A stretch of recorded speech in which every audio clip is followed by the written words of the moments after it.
Good evening, everyone, and welcome to Let's Talk Live with Royce and Lisa. I'm Lisa.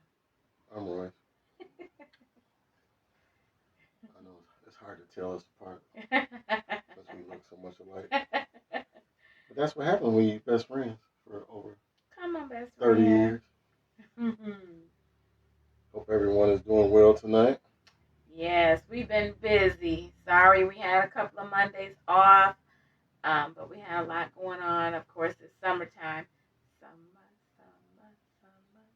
Absolutely.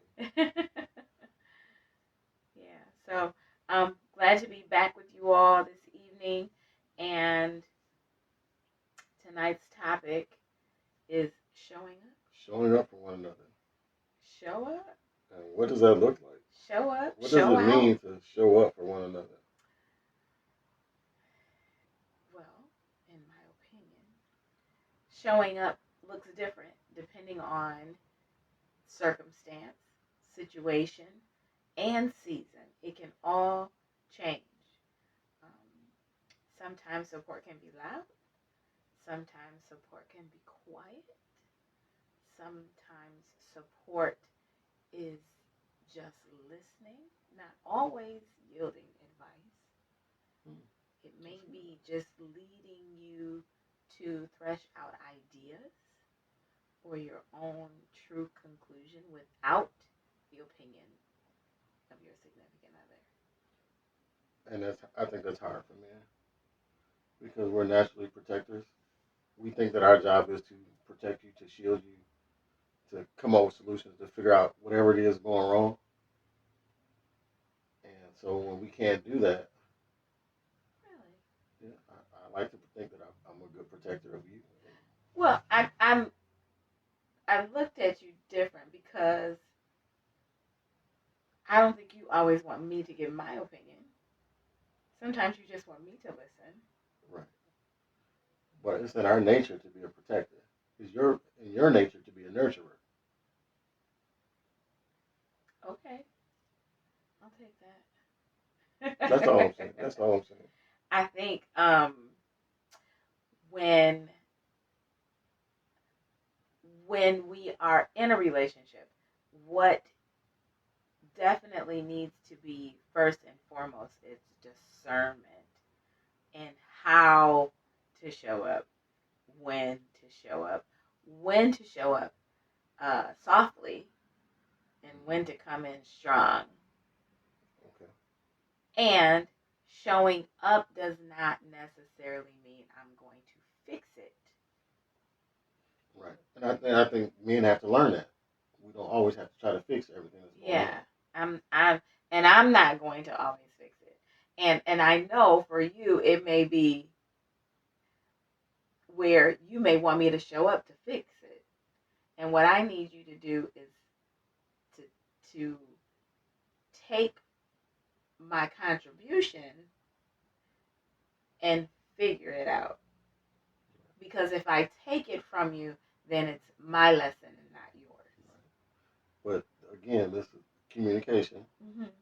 which goes along with showing up for one another. Right. So, yeah, I agree. Very interesting.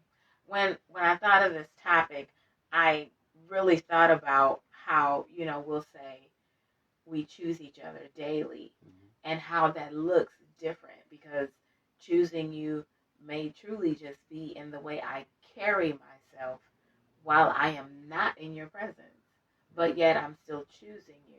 So I'm showing up in our relationship even when I'm not around you. Absolutely. I'm showing up. Hey, son. TJ's watching. Oh, hey, T. Hey, I thought you was outside in front yard, and I just couldn't see you. Hey. so, so I think the interesting part of showing up is we have to be careful that we're not doing damage, and that we're not stunning each other's growth because we're rushing in to be present in the wrong fashion. Okay. At the same time, we can't. You want me to elaborate on that because I do. You kind of had a furrow there. Yeah. So if I know that there is something for you to learn in what you're going through, if I rush in as the fixer, the nurturer, to keep you from experiencing it. I'm not saying go through it alone, but truly getting an understanding of what we're going through. It's just how God teaches us. I get that now. You know, He doesn't just rush in and take us out of the situation. He allows us to go through so that when we get on the other side, one, we have a better understanding. Two, we have an appreciation. Three, we come to the knowledge that it was Him and Him alone that brought us through. And so I think the same is important when you're in a relationship, that I'm not always picking up the socks. When picking up the socks is a trigger for me. You know what I mean? Okay. When it's, please pick up your socks. Well, you'll get my socks. I know I'll get the socks, but can you help me? You know, it's the same. It's keeping in mind that we are, believe it or not, you're the head, but we are equal on most levels. Right. Now I understand better now what you were saying. Because if you rush in too soon, you don't learn the lesson. Right. And if you always fix it, you definitely don't learn the lesson. And then you got to repeat the test again because there was something in that for you to learn. And so then your significant other gets burnt out because they're always coming in with the hose, and a hose is heavy. Yeah. The hose is heavy. Right. So if I'm always coming in with the hose, how are you to know that smoke will equal fire if I'm always putting it out? Yeah. That's a good point. Thank you. That's a good point. You got some questions for me? No questions yet. Thank you, Gloria Smart says we're a beautiful couple. Thank you. I appreciate you. Thank you. Hey, Miss Rosie, Jeff. So you want to just go right into the scriptures that we? Yeah, I'll read the scripture. Yeah. So this evening, our scripture is coming from 1 Corinthians chapter 13, verses 4 and 5. It says, "Love is patient, love is kind, it does not envy, it does not boast, it is not proud, it is not rude, it is not self-seeking, it is not easily angered, it keeps no record of wrongs." That's a lot. And where's that come from again? 1 Corinthians chapter 13, verses 4 through 5. And, you know, before we move away from the scripture or go to something else, I want to remind everybody that for us, and, you know, and I know it works for other people too, but scripture and having that foundation is so important to building a relationship, a successful relationship, a happy relationship, because it keeps you grounded. It keeps you mindful of what God has done for you. Yes. You know, and the blessing that He's blessed you with. You know, I'll tell anybody, you're my blessing. Thank you. I'm blessed in so many ways to have you in my life. Thank you, honey. Me as well. Ditto. Hey, Mark.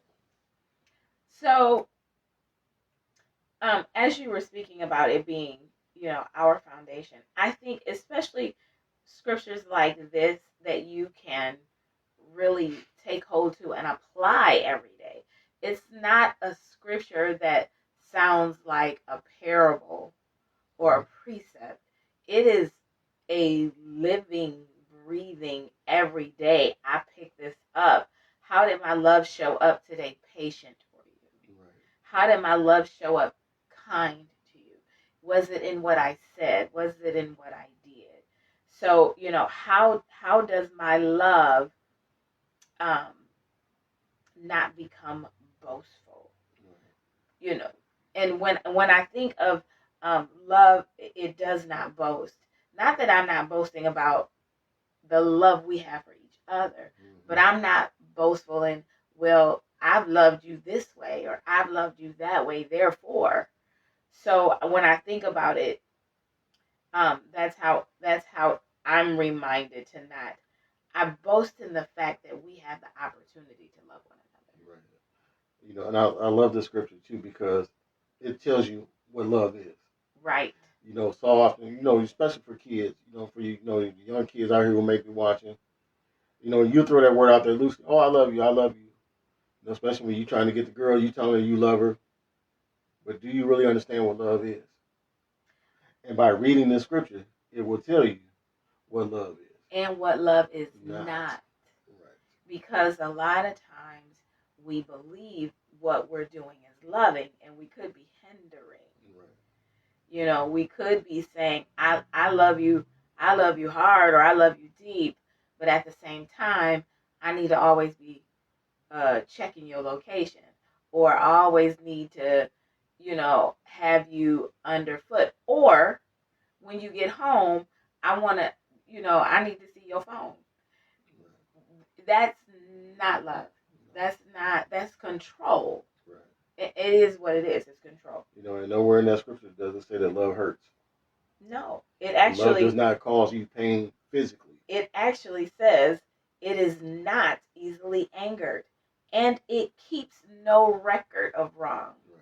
And if you're not keeping a record of wrong, then you're not reminding me of what I did 30 days ago that made you mad, that set you off. You're not keeping a record of it. However, I will add, because we've said this before in conversation, if we speak of our past,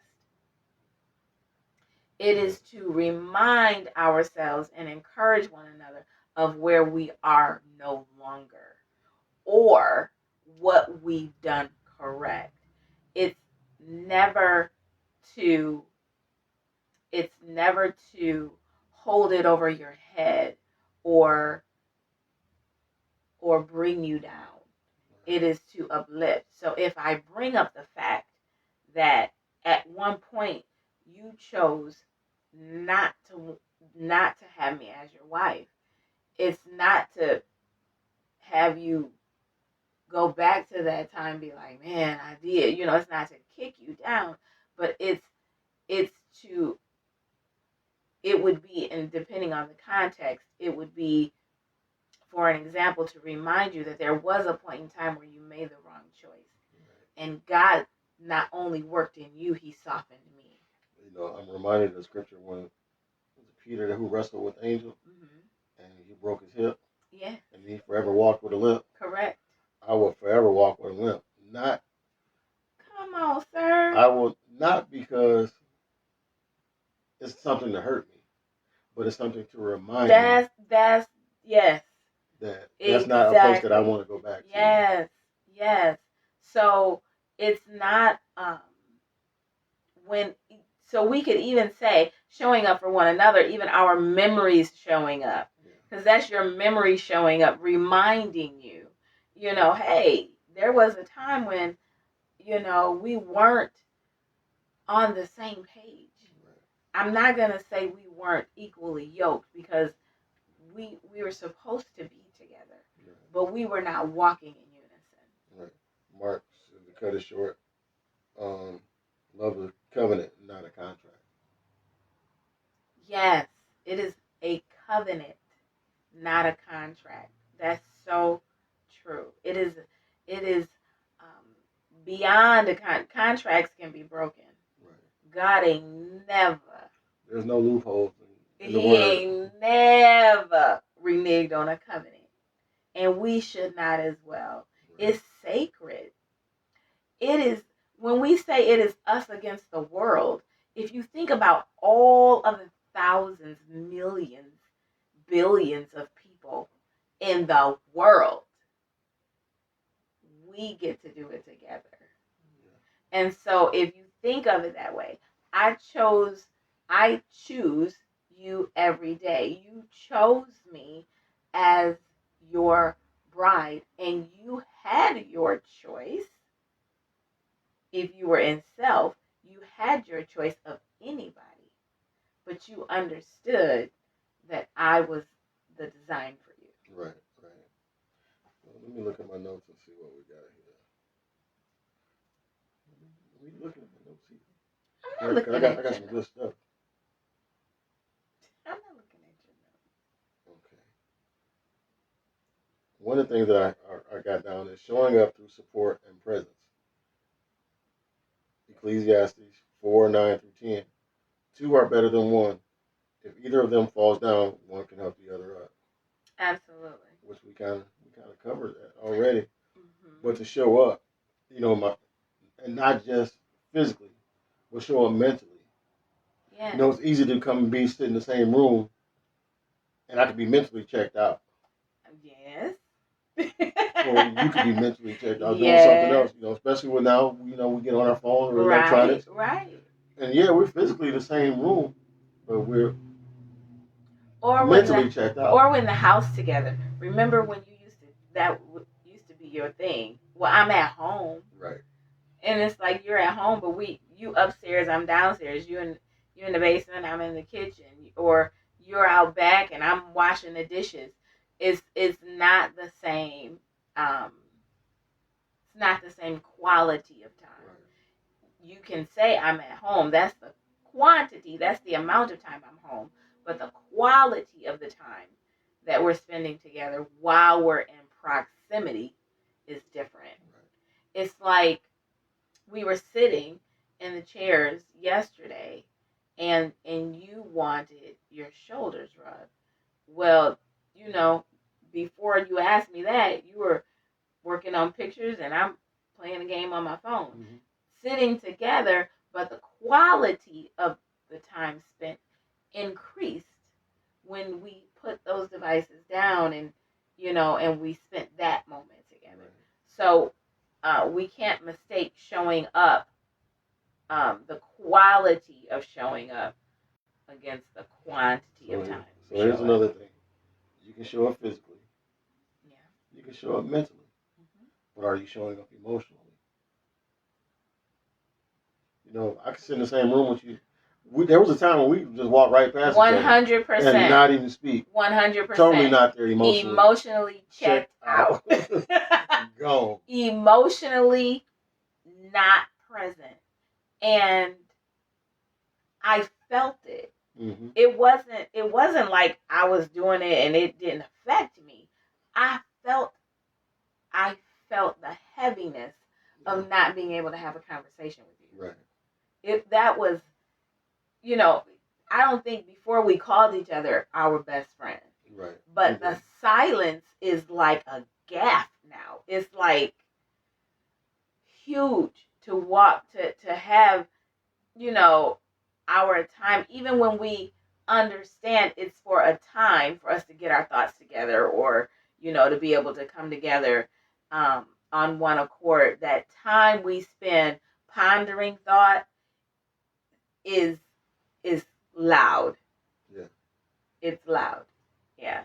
So I think we have to be careful how we show up and be intentional about how we show up. Absolutely. What else I got here? Showing up in communication and attitude. Ephesians 4:2. Be completely humble and gentle. Be patient, bearing with one another in love. Showing grace.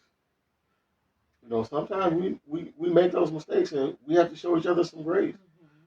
Or, we do something mistakenly that might hurt the other one's feelings. But we still have to show them that grace that God gives us because we make mistakes. I think we have to give each other that grace and that time and show up with the accountability that at some point I have to do different. I need to shift versus I still need you to be patient. And I think we talked about it before where you tell me you're going to do something and in my head, because of my strength, the clock is ticking. You said it. And for you, it's like, but I'm going to get to it. And I'm thinking, but when? When are you going to show up? And so and I'm sure we talked about it before. Mm-hmm. That's why giving me a timetable will put me more at, okay, he said he'll do it. He's not going to do it now, but he told me when. Right. And another thing we have to be careful with, although we're supposed to give each other grace, the other person shouldn't try to take advantage of knowing, well, she gonna forgive me, he gonna forgive me. Mm-hmm. Because that becomes a thing too. Oh, Yes. She don't care. It's being taken advantage of. Right. It's being dismissive that whatever was asked is important. Yeah. If I asked, it's important to me. Right. And so if you never get around to it, then what concerns me really don't concern you. And what hurts me should hurt you. Absolutely. Yeah. Absolutely. That's good. What else you got, Dixon? Showing up through selfless love. Ephesians 5:25. Love just as Christ loved and gave himself up. Real love is sacrificial. It prioritizes the other person and not just self. I think we do that well. I think so. I really do. I think we do that well. I think much different than what we were before. Definitely. We are a priority. Not just you making me a priority or me making you a priority. We are the priority. Mm-hmm. So what is better for us as a whole? Now, there's a caveat to that, of course, being you got a lot of toys. And I understand that your things that you have are building blocks to truly the big picture. And I understand that. And so I understand that there's some give that has to be always present if you say that there's a need. Because I know you're always researching. You're always thinking of something else. I could probably use that. Let me get that. Even though you got a whole lot of stuff, I don't think you use at all. No. We'll talk about that later. Okay. The last stuff you don't use, but at some point, it probably was useful. But I remember, transparent moment, y'all, and he don't know what I'm about to say. Transparent moment. There was a conversation Royce and I had probably about 2 years ago, and we were upstairs and we were in a discussion about, I don't know if it was about a book that was getting ready to come out or if it was about going somewhere for a book event. I cannot remember what it was. And Royce fixed his lips, as my mama would say, and he fixed his lips to say, "What? You're not supportive." I remember saying that. Yeah. I'm not sure if it was in that situation, but go ahead. I don't remember the situation. I just remember, look at this. I don't remember the situation, but I remember the words you said to me. Right. That I was not being supportive. And it stung. And I think as soon as you said it, I believe it was this soon. I don't think it festered any. As soon as you said it, it was like, well, that's not what I meant. Right. But I took it literally. Me not being supportive.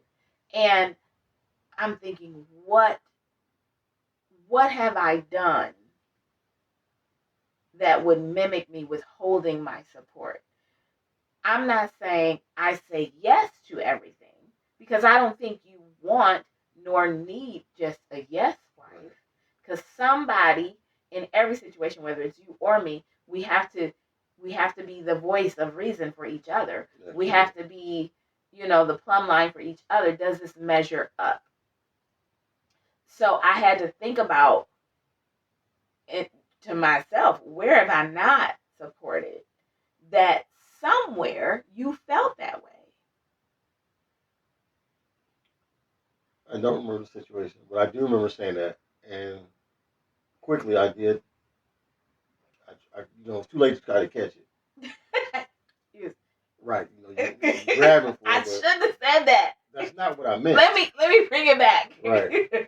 But and I understand that it was hurtful because I would took it the same way, and I realized that what I said that hurt you because that's truly not what I meant. I know Right. that you always support me in everything that I do, but sometimes again that grace, you showed me some grace that day because it could have been a real, real big thing. Man, I was hurt. I It wanted big, to but come back you didn't. emotionally, Right. but it wouldn't have been good. Beneficial. It wouldn't have been because I knew. But here's the thing: just taking that, I wanted to come back emotional, but at the same time, I knew I had been supported, and I think here's the grace piece. If I know what you said is not true, then I can give some grace because I know that's not true. Now, my grace may come with a what? What you say? But I think we jump to wanting to bite back. You hurt me, I'm gonna hurt you. That's our knee jerk. Get back. That's our knee jerk reaction. But if we know what you said is not true, then I think we should give us as well as our significant other some space to rethink. Yeah. That's a good way to put that. Yeah. Let's see. Go to the notes again. What we got? Encouragement and building each other up. First Thessalonians 5:11. Encourage one another and build each other up. Showing up means being your partner's encourager, especially when they doubt themselves. Lisa is really, really, really good at this. Because there's times with me being a photographer and an author, and everything that I do.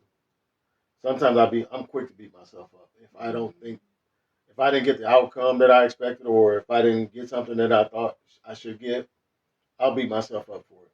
What can I do better? What's wrong with me? Why didn't I do that?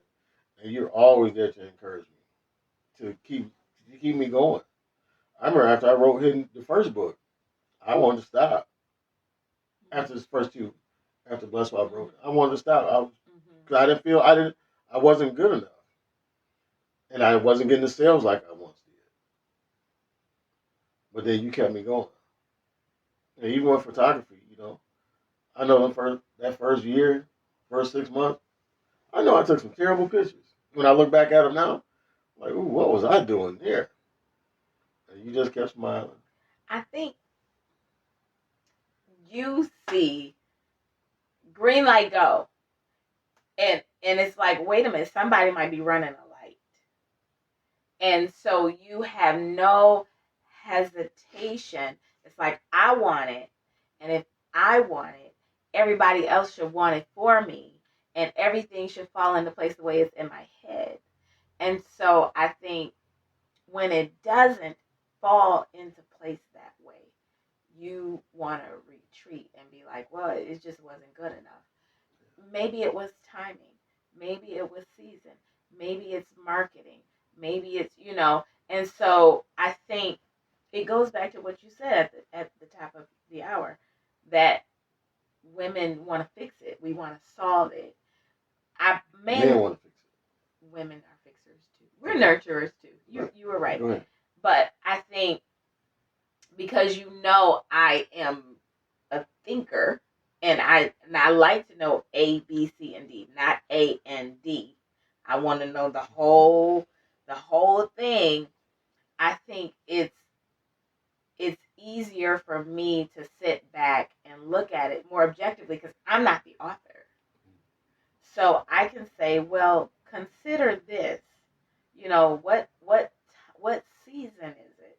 Or look at it this way. Or maybe you need to reach out to, so this, that, and the third. We need that. That's the showing up. how do I need to show up right now? Because I can easily see the need. I may not be able to fix it. I'm not into marketing. I may be able to help you with the platform, but I may not be able to draft the pretty. You know what I mean? But if it's about knocking on doors and getting you somewhere where now you have an opportunity to a different audience, maybe I can help you with that. So finding out where I can help without you feeling like you need to throw in the towel, because we don't quit. Right. We shift. And that takes me back to what you said about me having a lot of toys. One thing that I've learned, being a business person, is you build. You start off with a small block, and then you go to a medium block, then you go to a bigger block.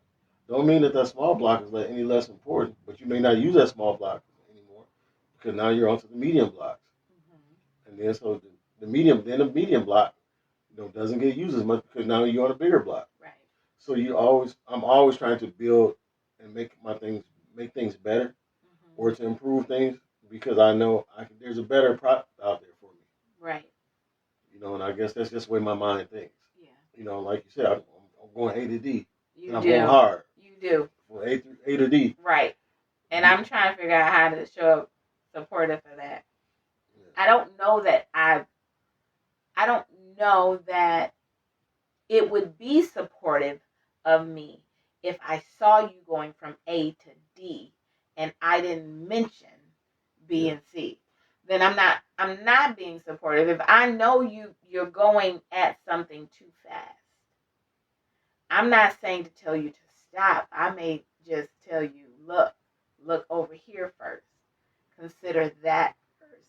And so me showing up is, I want you to get to D, but I don't want you to miss B and C in the process. But I think that's what makes us work as a team. Because you can see the middle, where I'm looking at the beginning and the end. Yeah. And then starting all over again. Yes, you do. Yes, you do.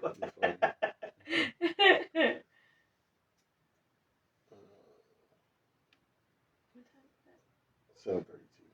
Showing up for your significant other means choosing patience. 1 Corinthians 13.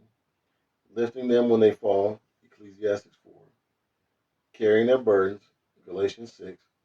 And loving them not just in words but in action. I think we do those things well. Right. I mean, and we're still growing through these things. But a lot of things that we've learned just by being married all these years.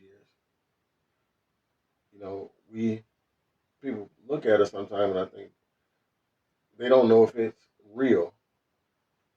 But when you've been through what we've been through, and 30 plus years of being together, we've learned a lot. We've seen a lot, and I think what we do well too, we'll go back and look at things, how things was, and how to improve them, and how to make things better. Right. I think one thing I really like about where we are now, whether or not people will receive what we have or what we give or where we are, receive it as being genuine. I think if they don't get it, like as the couple, I think people get it when they encounter you all by yourself. Oh, he really is that kind, and me, like yesterday, like I think I told you, young lady came up to me in church and she said, I knew that was you, and I just was waiting for an opportunity to say something. I think when you're genuine at home, it translates outside. And when you're not, it translates outside. If I were anything less than supportive of you, it would be obvious when you're out, even by yourself. Yeah. It would be obvious. Yeah. So, No, Aunt Ruth is watching. Hey, Ruth. Hey. Hey, girl. Hey. My auntie. Hey, Mom. Hey, Mom. Um, so I think the it's all I know. You're all I know. All I know to do is to show up and support and love. And it's so funny because I think I've been in the company of probably some of you that are watching, and I say people forget who I am. They forget my name, and I have just become Royce's wife. Um, I'm okay with that because you're a great guy. Now, if you were not a great guy or not a good husband, and then the word on the street is that's Roy's wife, I'd feel some type of way. But because you show up and you show up consistently as my husband, as my friend, as a brother, as an uncle, as a nephew. You show up consistently. So when we talked about, showing up, it's not even just about relationship, about your significant other in a relationship. You show up consistently for everyone. I'm reminded of when we were divorced and I was staying at home with my parents, and I began to ask God, what did I do? And how could I have been better? And then he had me look in the mirror and was like, okay, this is what you need to change. And then I remember coming to you and asking you, hey, how can I have been a better husband? Not that I'm trying to get back with you, but I truly wanted to be a better person for me. And when I started taking accountability and responsibility for my actions, things began to evolve and show themselves to where I can become better. Even doing little things like opening your door, or pulling out your chair, or grabbing something for you. Doing those things over and over and over again, then it becomes second nature to you. When it feels funny if you don't do it, like you missed that opportunity. And I'm reminded of the show we watched. Was it yesterday? When the guy forgot to open the door for his wife, and she sat in the car. Divorce sisters, yeah. Yeah, and she sat in the car the whole time because he forgot to open the door. I ain't sleeping in no car all night because you can open my door now. Right. I'm gonna be comfortable. But I think it's easy to show up when people show up for you. It's easy, and I think that is true. No matter truly whether it's a relationship like this or a different familial relationship, church relationship, work relationship, when you show up and people know they can rely upon you, then it's easier for them to show up in support of you when needed. It's just easier. I forgot to put this out there too. If y'all got any questions or any topics that you want us to discuss, feel free to type them in there or send us a message, inboxes, whatever. And we'll try to answer your questions, or even try to talk about the topic that you want us to discuss. There was something I wanted to. I was thinking about this earlier about showing up. I think a lot of times we don't think about showing up as being the things that we do without prompting. It seems like we saw this not too long ago somewhere, or maybe heard something related to just refilling the tissue because you see that there's no tissue, or filling the soap dish, or putting out a clean hand towel without prompting, without asking. If this is the day, oh, this is the day we switch out, the hand towel on the sink. Let's just do it, whether or not. I think I took out the trash in one of the bathrooms out like a week ago, maybe longer, a month ago, and you were like, thank you for grabbing the trash. And I'm thinking, you're welcome. But I didn't think anything of it. But I know that's kind of like what you do the night before trash go out. You check the trash. And I was in that bathroom, so I just brought the trash fresh out.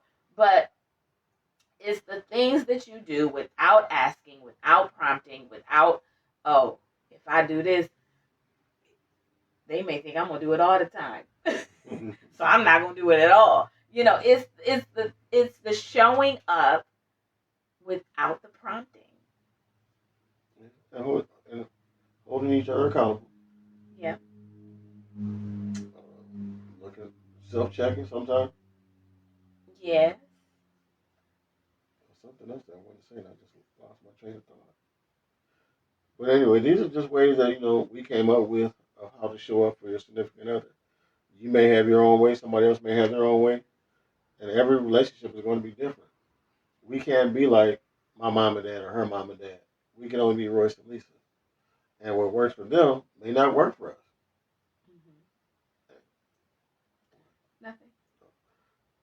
So yeah, so please like, share this video if you got something out of it. Share it. And check in with your significant other. Right. Check in. And shameless plug here, but I'm gonna say it anyway.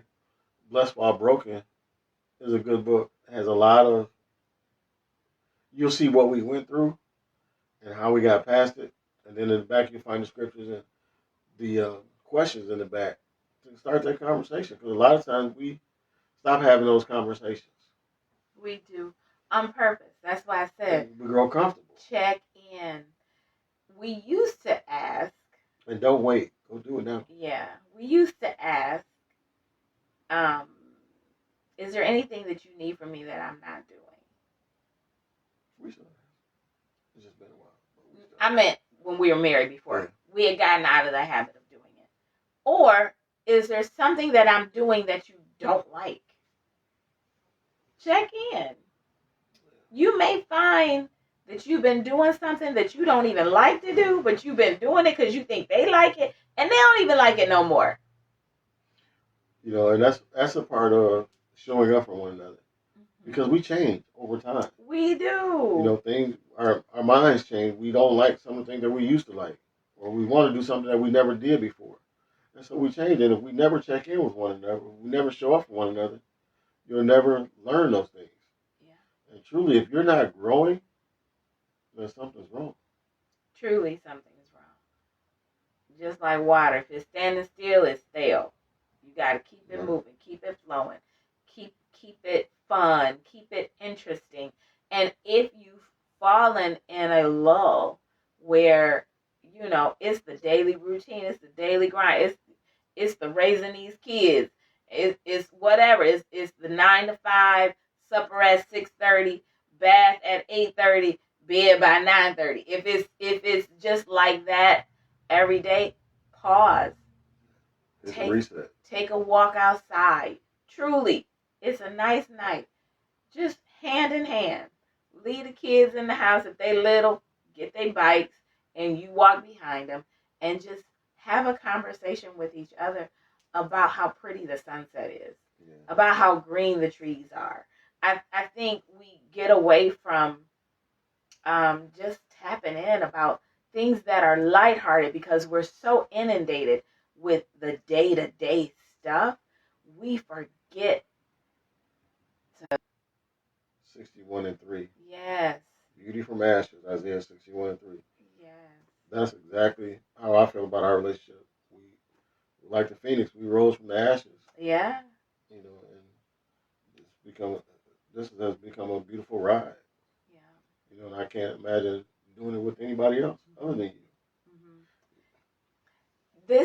This is when, like I said last night, Royce asked me to rub his shoulders.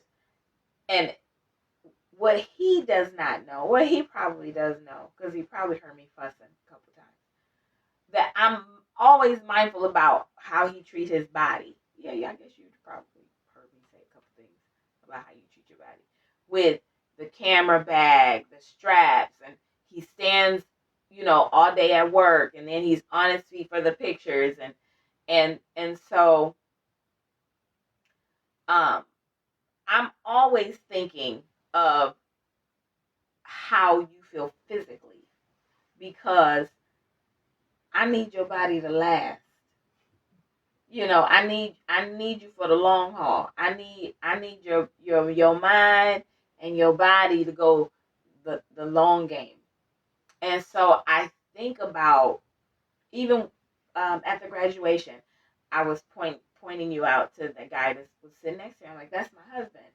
And I'm thinking to myself, he has stood up all week. I was thinking that. So, when you ask me, hey, can you rub my shoulders? I just can only imagine what it's like. And now I'm thinking not just in the physical, in the mental, in the emotional, what you carry, what your spouse carries, not just the men, the women too. All the decisions that need to be made, all the boxes that need to be checked, do the kids have what they need? Is it lunch money? Is it gas money? Did you need new shoes for this? Did you need a permission slip for that? All the things that it takes day to day to make life work, we gotta check in and be there for one another. We have to, or else you have resentment brewing. You get tired. You get burnt out. You don't want to do it no more. We gotta show up. We have to. It's important, especially if we want to keep our marriages together, to keep it tight. And I've always said this for a long time. If you got a household that's thriving, and you can reach out to the next person, next thing you know, from your household to your neighborhood, to your community, to your state, but it all starts in the home. Yeah. We raise our kids. We have better kids in the home. We have better kids going to school. And so it starts with us, y'all, and we gotta do better. Yeah. There was we had a rough May. It was a rough May for us. We had a lot of stuff just pop up. When I say pop up, just bing, pop up. Yeah. And a couple of times I gleaned that Royce got in his head. Sometimes I hear him sigh, you know, or give a one of those, and I remember saying, "It's all right, we're good." I may not see it, but I trust God. We're good. He never failed. He's not going to begin failing ever. And so for me, showing up was to remind you we're good. Now, there, usually the other way around. Yes. And I'm like, oh, what? This is a role reversal. Right. You usually the one to be like, we all right. Like when we had gone into unpaid status, when the government workers had gone into unpaid status, I was like, well, what we gonna do? Because I ain't got no check. Yeah. What are we gonna do? And he's like, I got you. Oh, you got me? When I tell y'all I went to bed and slept and I didn't worry because he said he had it. And here's the thing. You have to prepare. Come on, Lord. You have to prepare for the time when you will need to show up. Come on. And Royce had prepared for a time that he didn't even see coming, that I didn't even see coming. And so when it hit, just like the brother, sorry. When it hit, I think that's the sun setting. Yeah. So when the need hit, and I was going into unpaid status, Royce came back and was like, "We're good. I got it. Don't worry about it." I'm like, "Do you want me to go out and get a second job, part-time job, DoorDash? I'll carry my weight." And he's like, "Nope, I don't want you doing that. We're good."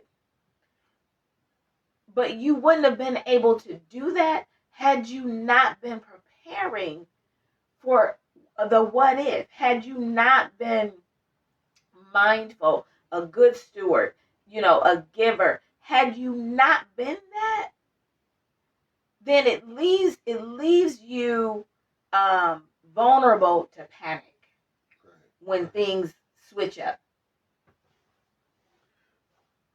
like you said, it wasn't something that I thought about purposely. It's just something that I did. But it goes back to when I asked God, how can I be better? Because I remember a time where I would have blew all that money. Blew it You all. sure would And on stuff that really didn't You matter. sure would have. But I said would have. You sure would have, dear. but again, he showed me that I had to be better with my money and how I spend my time and what I spend my time on. Because time for me is money. It And is. if I'm blowing it, there ain't no getting it back. You don't get that time back. Facts. And so if I don't get that time back, I'm not gonna get that money back. So I thank God every day that He showed me a different way, a different path, and that we can still be comfortable and not have to go out and really stress. Or I don't consider what I do outside of my 9 to 5 as work. It's a job, but it's something that I like to do. So when I'm out there working and preparing and saving the money, it's not a struggle for me. I'm happy to go out there and do it because I know it's gonna ease your mind when it comes down to paying a bill or doing whatever I got to do. Lord. But anyway, y'all, we done once again went past our 30 minutes, but this was a great conversation.